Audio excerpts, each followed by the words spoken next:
तो बड़ी खबर कबीरधाम जिले से बता दें कि कबीरधाम पुलिस ने सोने से भरी कार को पकड़ने में सफलता पाई है। बता दें कि जब्त सोने की कीमत तकरीबन 3 करोड़ बताई जा रही है। जांच में गाड़ी के अंदर पुलिस को तकरीबन 8.5 लाख रुपए नकद भी बरामद हुए हैं। साथ ही साथ 2 व्यक्तियों को हिरासत में लेकर पुलिस पूछताछ में जुट गई है।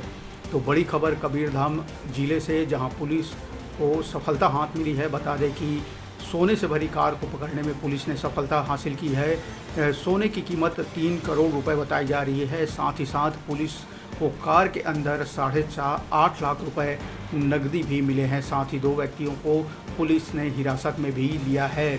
बता दें कि पुलिस को मुखबिर से सूचना मिली थी कि कुछ संदिग्ध व्यक्ति बिना दस्तावेज के भारी मात्रा में सोना लेकर कार से जा रहे हैं। इस पर कवर्धा पुलिस ने नाकाबंदी कर एक वाहन को रोका, जिसमें भगत चौक रायपुर टिगरापारा निवासी उमाशंकर साहू और फव्वारा चौक बहरन रायपुर के निवासी जावेद जीवानी सवार थे।